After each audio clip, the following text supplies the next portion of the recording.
Hey guys, so look, I'm just gonna cut to the chase. Um, we gotta start talking about these things, and because if we don't talk about them, then we can't understand them, and if we don't understand them, then we can't influence and change them. And if we can't change them, what are we talking about, right? So, you know, my name is Dr. Damon. I'm the Chief Wellness Warrior, and shout out to all of my wellness warriors out there and those who are really working towards living their best life and what that really means to them and for them. You ask me what I do. I train warriors to maximize their inner peace and the profits.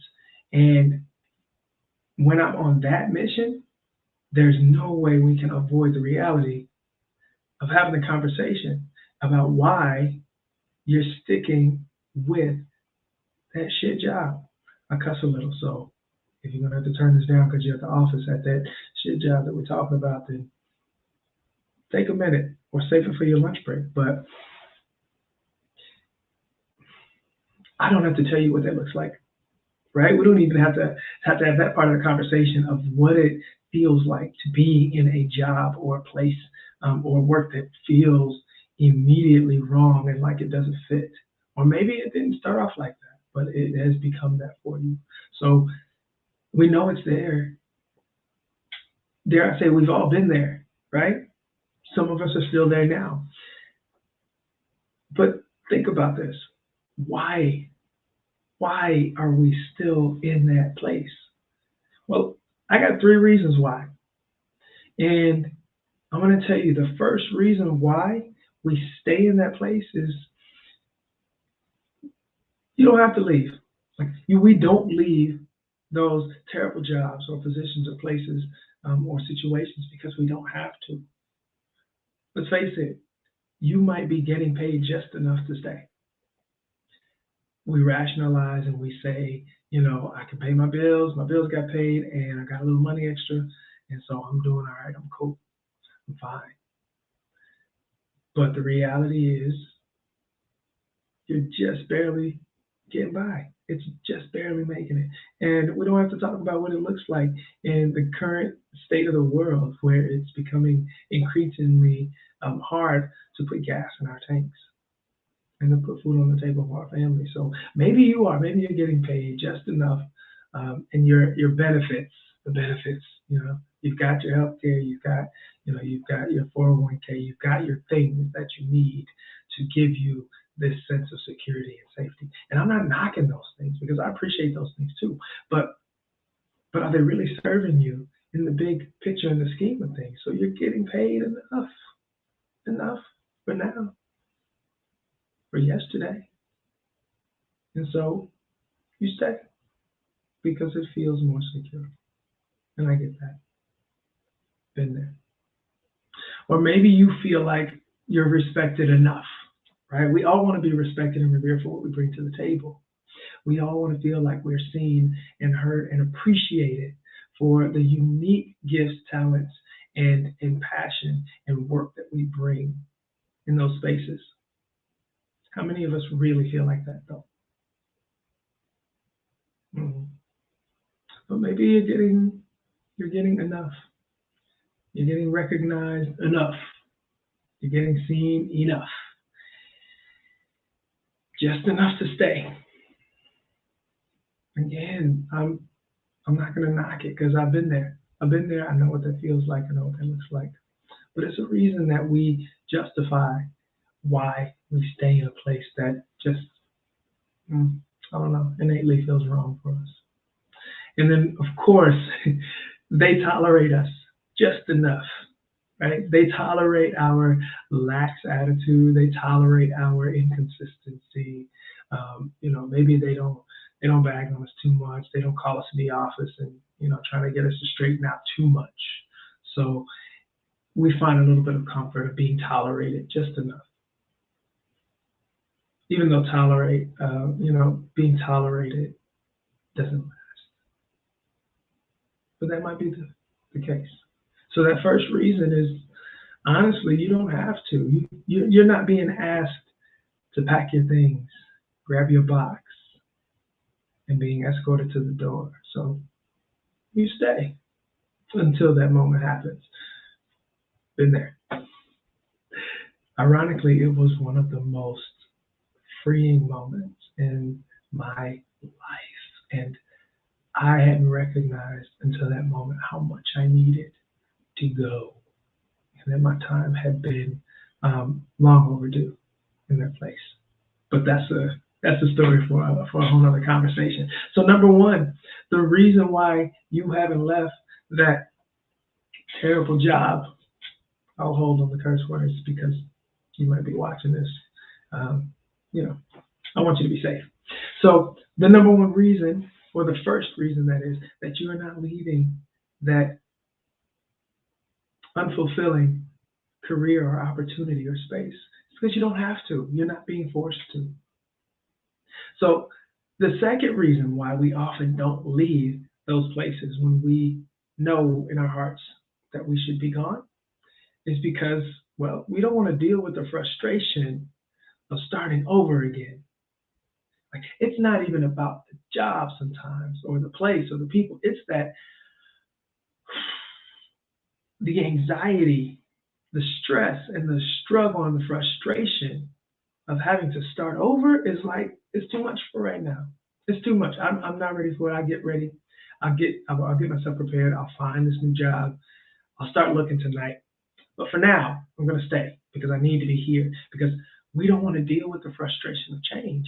That's a normal human thing, though. We we are notorious as a species, as an existence, for getting complacent and comfortable and wanting to actually protect that comfort.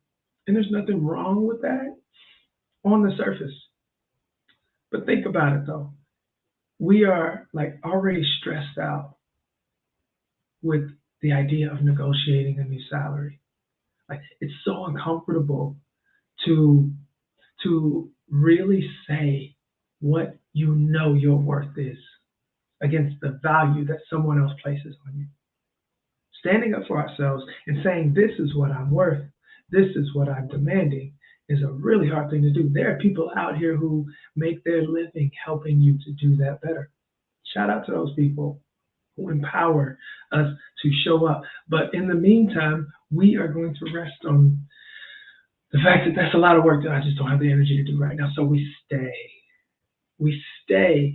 And we don't want to really put on our face, right? Because when you leave, now you have to find another job. And sometimes we start looking for where we're comfortable and we put on that I'm so happy to be here face so that we can sit in the next interview and we can smile and say why we want this job and why we think we'd be perfect for this job and why this job is perfect for me because this is the place that I want to be. And here's why I was in a place that was very similar, almost identical to this place before. And even though I left that place, I want to tell you why this place, which is practically the exact same thing, is going to be great for me. Mhm. It can be earth shattering. And who wants to deal with that? So I get it. Like it's tough to really get out there and compete, but it's also tough to just show up when your heart's not in it. And it's harder to deal with that sometimes than to just grin and bear it and stay. So we stay, right? And of course, we can't forget that part of that frustration with starting over is dealing with the financial struggles that come with being in between jobs, right? When the money's not coming in to help sustain our families, our lifestyles, and our needs, like that's scary. I don't have to say that when we're trying to recover from a global pandemic and we're facing down, a national depression and economic crisis. So I get it. I get it. Again, no judgment to pass because that struggle is real. Like that struggle is real. So that is oftentimes what that second reason looks like. Those things really are really a part of that second reason for why we don't leave that job when our time there is long gone because we don't want to face the frustration of starting over again. I mean, we do that in relationships, right? We're not even going to go there. So the third reason, that we stay in those places, in those jobs, in those situations and positions long, long beyond when we should. This is the most important one, so I need y'all to really tap in and hear me when I say this. And it's the most important. And I would have said it first, but you probably would have turned this off if I'd have said this one to you first, because you're immediately going to probably say, well, no, that's not about me. Like, that's not me. Like, that's not why I'm still here. But it is. This is the reason. This is the number one reason and the most significant reason that we stay in those unfulfilled places. And the reason is the dream that we have scares us. We are afraid of our dreams. We are afraid of the dream of what it should and could and would look like for us if we would dare to leave. I'm going to give you a second with that one. We're afraid of the big dream. You got it. You know exactly what I'm talking about. You know what that big dream looks like. You know what I mean. If you right now, if money was not an option for you, if providing for your family was not an option for you, if having your needs met was not a concern for you right now, what would you be doing? What would you really be doing? How big is that dream? Like, is it as big as affecting the state that you're in, like as a whole, like having your name being mentioned in circles that cross the boundaries of the states of our country? Is it a global dream? It is. It is, right? It is, because I know mine is. But it's so scary. I mean, it is. It's scary because that big dream asks of us. We have to actually answer the question, what does your big dream say about you, the present you, versus the future you who's living out that dream? What does that dream clarify about the difference between who you are and who you know yourself to be in manifesting that dream? The disconnect between those two, who, right? Who wants to face that? So I get it. I get it. If you're an entrepreneur, you're a dreamer, you know what I'm talking about because that space is really clear for you right now. And every day we work on closing the gap. But you have to understand the question and you have to be able to have the gall and the commitment and the craziness to really pursue those answers, to bring your dream to fruition and to life. That's a scary thing to trade in a sense of security and stability for. It's big. It's big. And even more so, that dream is going to demand of you. And you have to be willing to learn what that big dream is going to demand of you before it will come into fruition, before it will come to pass, before it will come into manifesting in a reality.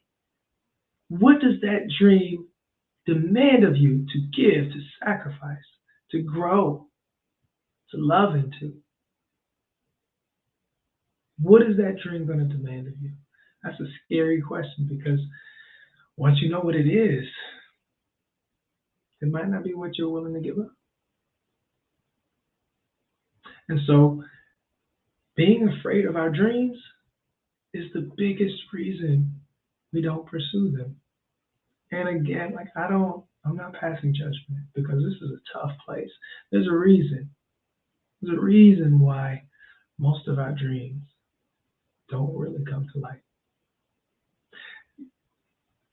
There's a reason that the graveyard is the richest place because there's still unseen dreams that'll lie there for eternity. So those three reasons are why we stay in that shit job. Yeah, because one, you don't have to go. You found enough comfort and complacency in dealing with the BS, right? And dealing with what your life circumstances are right now. Even though you might want bigger and want more and maybe even need more. Like you absolutely need more than what that's offering you, but we stay. And that's real. The second reason, we stay in these places because we don't want to deal with starting over. I don't want to move. I don't want to pack. I don't want to make new friends. I don't want to fill out paperwork. I don't want to go 2, 3, 4, 5, 6, 7, 8, 9, 10, 11, 12, 34 weeks without work. So I'll stay. And that third one, baby, that third one, our dreams and how much they frighten us. That's the one though. That's the one. The three, the one. That three is the one. That's the reason. That's the reason. But here's the thing though. If understand and learn your dream, spend time with your dream. Because there are things, here's what I want you to do. I believe in really empowering others with skills and tools and reflections and support to be able to see the things that we need to overcome, the things that we have to conquer as warriors in order to live and to give our best in this life. So I want to leave you with some things that you can do, that you should be doing. Here's a story. I took this job, and it wasn't like my dream job. It was actually way outside my comfort zone.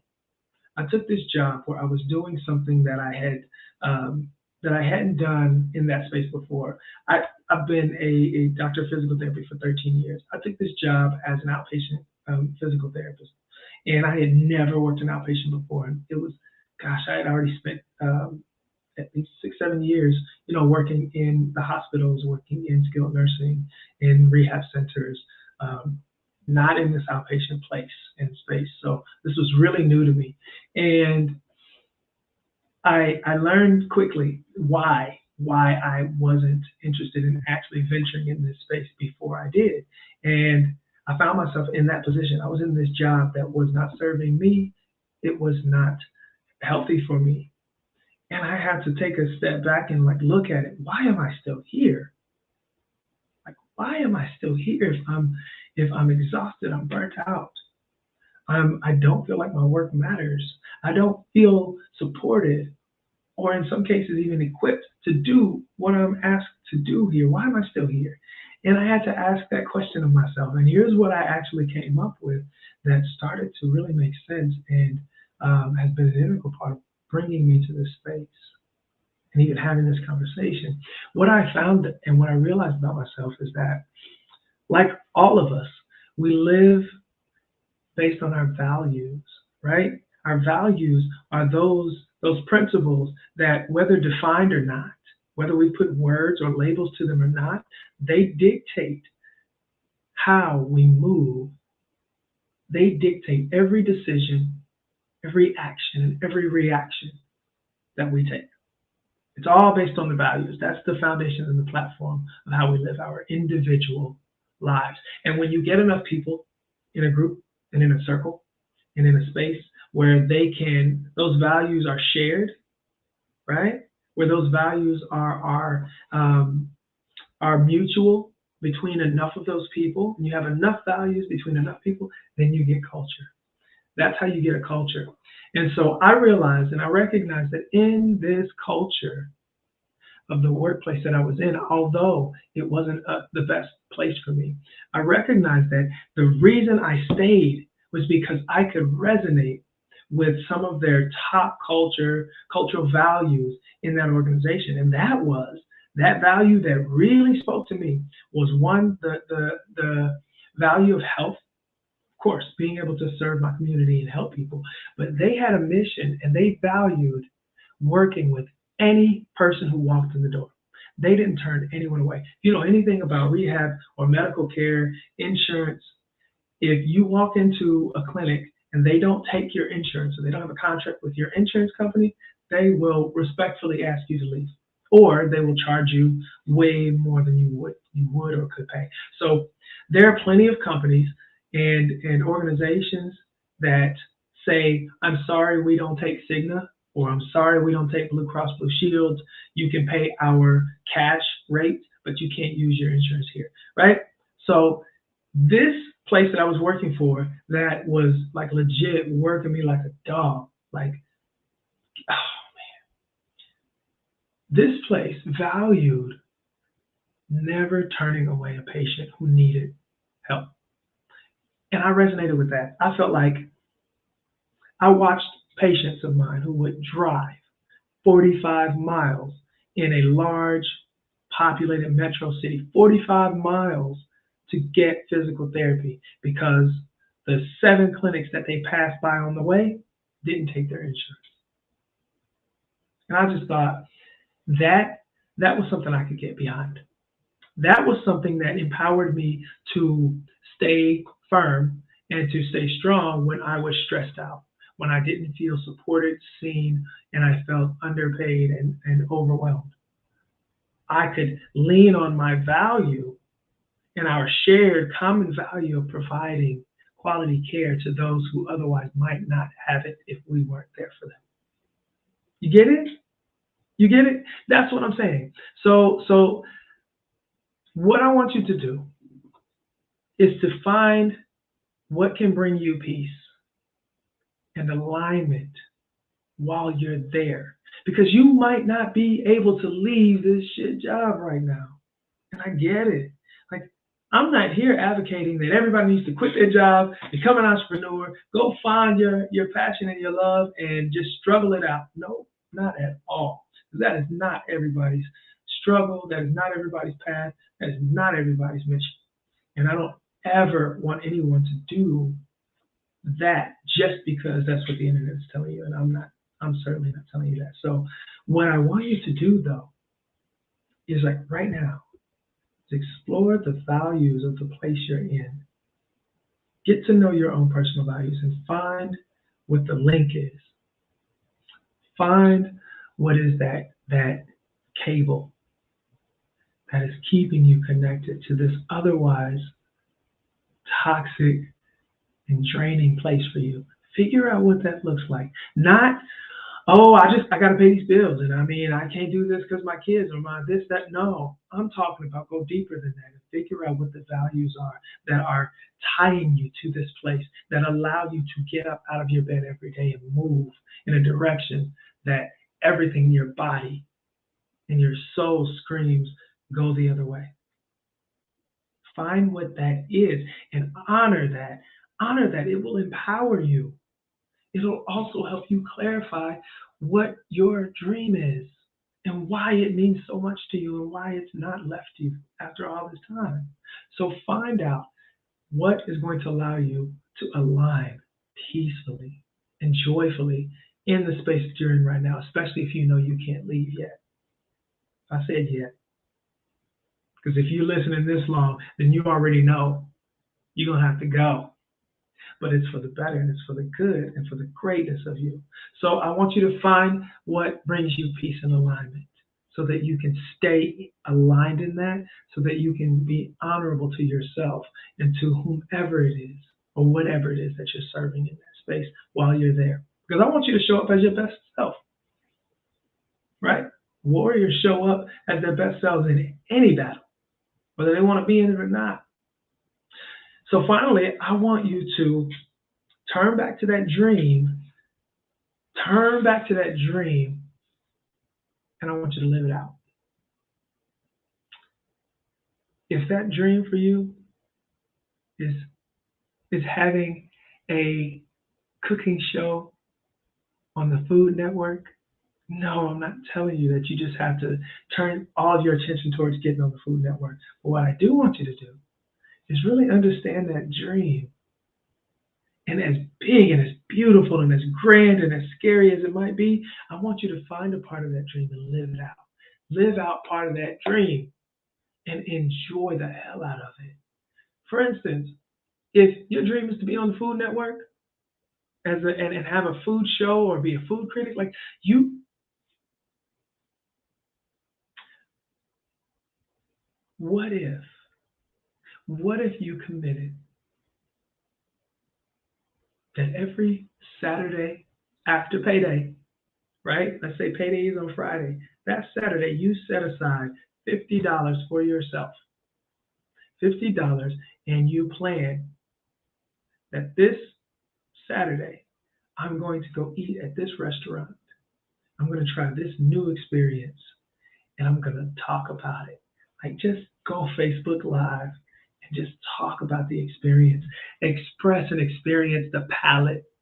Talk about the colors, talk about the environment, the buzz, what the people feel like and look like, and what the experience is being in that place. Talk about the food, take a couple of pictures, and just go live and just be yourself and live in that culinary excellence for that moment and watch that speak to and feed your soul.